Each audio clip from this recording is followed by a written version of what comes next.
الشيطان الرجيم بسم الله الرحمن الرحيم ويقولون متى هذا الوعد إن كنتم صادقين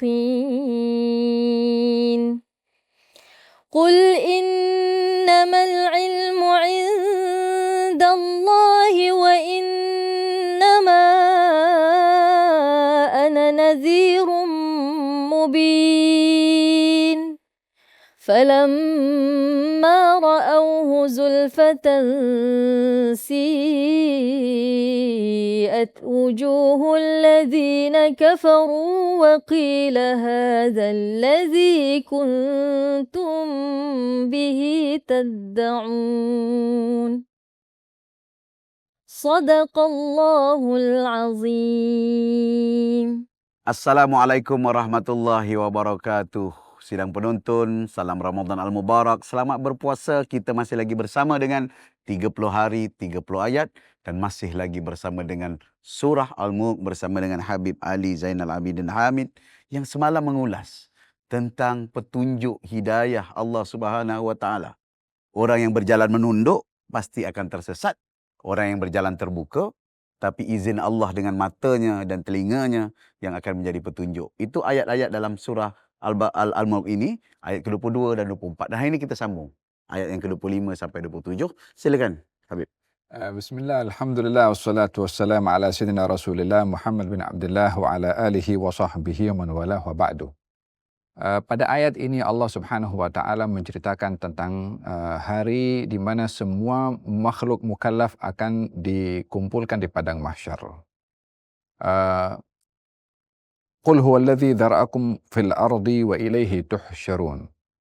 Katakan wahai Rasulullah Muhammad, dialah menciptakan kamu di atas muka bumi ini dan kepadanya kamu akan dibangkitkan di padang mahsyar. Tuhsyarun, akan dibangkitkan di padang mahsyar. Mengingatkan kepada kita bahwa perjalanan hidup manusia di atas muka bumi bukan berakhir dengan kematian. Akan tetapi kematian merupakan satu permulaan kepada satu pertanggungjawaban di padang mahsyar. Setiap manusia pasti akan mempertanggungjawabkan atas apa yang dilakukan di atas muka bumi ini. Kullu nafsin bima kasabat rahinah. Setiap manusia akan terbelenggu, terikat dengan perbuatannya untuk dipertanggungjawabkan.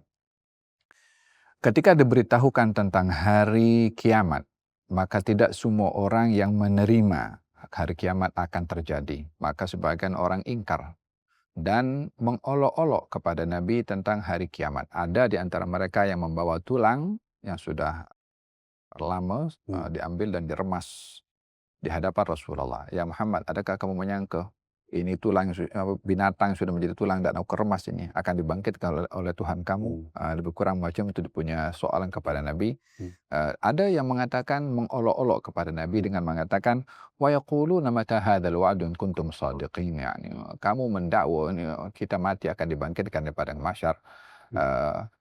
Itulah, adakah itu keyakinan kamu? Kalau itu betul, bila terjadi? Maka dijawab oleh Nabi SAW melalui bimbingan dari Allah, qul innamal ilmu indallah wa innama ana nadhirun mubin. Saya ini hanya pemberi peringatan dan hanya mengetahui hari kiamat bila akan terjadi adalah Allah Subhanahu wa taala. Hikmah yang perlu kita ambil pada ayat ini adalah tidak semua soalan kita jawab.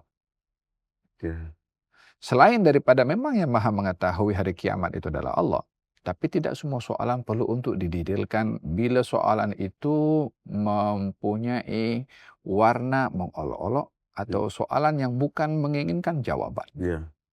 Maka dalam hal ini Nabi mengatakan, qul innamal ilmu indallah.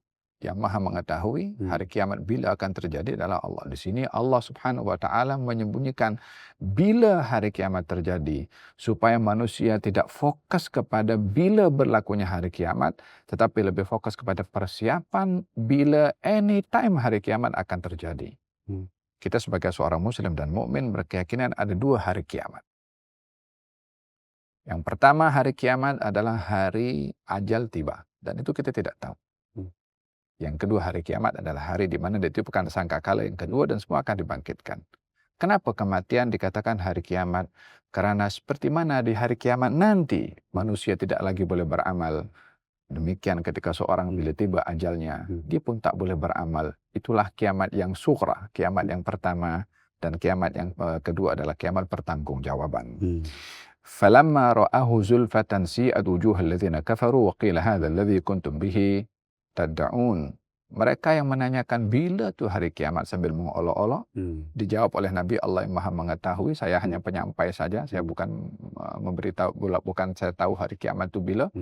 Tetapi apa yang disampaikan oleh Nabi benar. Tentang hari kiamat yang dinafikan oleh mereka benar. Apa buktinya? Falamma ra'auhu, ketika mereka sudah melihat hari kiamat nyata di hadapan mereka, betul-betul berlaku, si'at wujuhal ladzina kafaru, menjadi buruk, menjadi hancur, menjadi musibah wajah orang-orang yang kafir yang tadi menyoal bila tu hari kiamat, bila nanti mereka melihat dan mereka menyaksikan akan dinampak wajah mereka yang begitu takut, yang runsing, yang Paling tidak ketika mereka bertemu ajalnya ataupun mati. Sebagai kiamat yang kecil tadi. Dan diikuti yang kedua nanti. Dan diikuti kiamat yang paling besar, yaitu hari pertanggungjawaban. Wa qila hadzal ladzi kuntum bihi tad'un. Dijawab, inilah hari yang kau dahulu engkau dustakan, hari yang kau tak mau percaya. Sekarang kau melihatnya beza. Sekarang melihat dalam keadaan wajahnya tak ketakutan, wajahnya wajah orang-orang yang akan diazab oleh Allah Subhanahu wa taala, sehingga jawaban kepada mereka dalam kondisi mereka tidak boleh lagi tarik balik apa yang mereka sudah katakan ketika di dunia. Terima kasih Habib Ali Zainal Abidin. Itulah penjelasan yang saya rasa sangat menyentuh daripada awal tentang kiamat, tentang kepercayaan dan agama ini bukan hanya boleh didebatkan, dirasionalkan, ia juga tentang keimanan. Dan itulah kepercayaan kepada hari kiamat, kepercayaan kepada qada dan qadar yang tidak boleh dijangkakan dalam kehidupan kita. Dan ada detailnya dalam ayat-ayat 24, 25, 26 yang kita bincangkan pada hari ini. InsyaAllah esok kita sampai ke 3 atau 4 ayat terakhir. InsyaAllah teruskan bersama 30 hari, 30 ayat esok. Masih lagi bersama dengan Habib Ali Zainal Abidin dan saya. Terima kasih. Sekian, Assalamualaikum warahmatullahi wabarakatuh.